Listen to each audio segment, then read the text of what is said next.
کیسرانی info centre کے معزز دوستو، السلام علیکم۔ اگلے زمانے میں ایک عورت تھی جو حاملہ تھی۔ جب سے درد ہونے لگا اور بچہ پیدا ہونے کا وقت آ گیا تو اس نے اپنے ملازم سے کہا کہیں سے آگ لے آؤ۔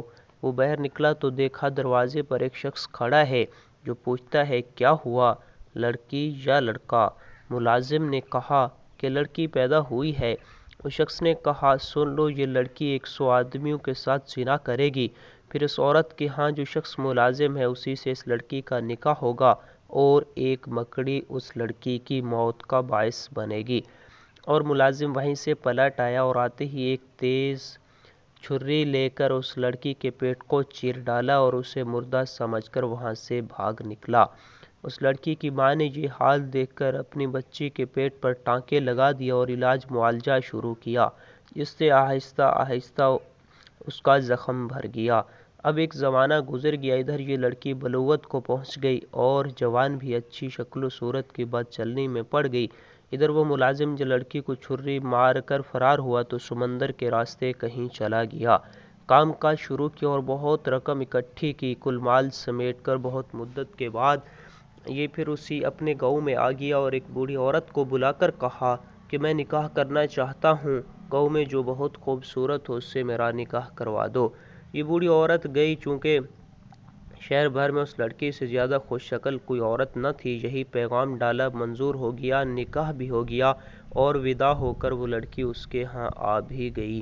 دونوں میاں بیوی میں بہت محبت ہو گئی۔ ایک دن ذکر اذکار میں اس لڑکی نے اس سے پوچھا آخر آپ کون ہیں، کہاں سے آئے ہیں اور یہاں کیسے آ گئے وغیرہ وغیرہ۔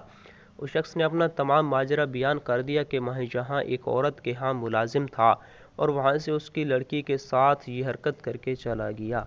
اب اتنے برسوں بعد میں پھر یہاں آ گیا ہوں۔ اس لڑکی نے یہ سن کر کہا جس کا پیٹ تم چیر کر بھاگے تھے میں وہی لڑکی ہوں۔ یہ کہہ کر اس نے اپنے اس زخم کا نشان بھی اسے دکھایا۔ اب اس شخص کو یقین ہو گیا یہ تو وہی لڑکی ہے، جو کچھ دیر چپ رہنے کے بعد کچھ کہنے لگا جب تو وہی ہے تو ایک بات تیری نسبت مجھے اور معلوم ہے، وہ یہ کہ تو 100 آدمیوں سے مجھ سے پہلے مل چکی ہے۔ اس لڑکی نے کہا ٹھیک ہے، یہ کام تو مجھ سے ہوا ہے لیکن گنتی یاد نہیں۔ اس شخص نے کہا مجھے تیری نسبت ایک اور بات بھی معلوم ہے، وہ یہ کہ تیری موت کا سبب ایک مکڑی بنے گی۔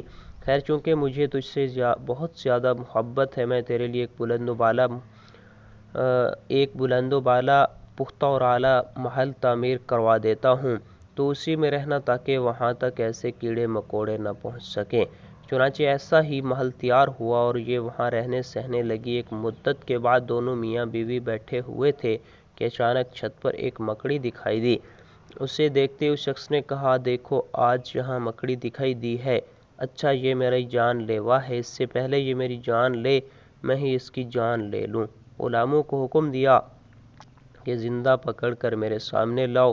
مکڑی کو پکڑ کر اس عورت کے سامنے لے آئے۔ اس عورت نے مکڑی کو زمین پر رکھ کر اپنے پیر کے انگوٹھے سے مسل ڈالا، اس مکڑی کی جان نکل گئی، مگر اس سے جو پیپ نکلی اس کا ایک قطرہ اس عورت کے انگوٹھے کے ناخن اور گوشت کے درمیان چلا گیا۔ اس کے زہر سے کچھ ہی دنوں بعد پیر سیاہ پڑ گیا اور اسی کی وجہ سے وہ عورت مر گئی۔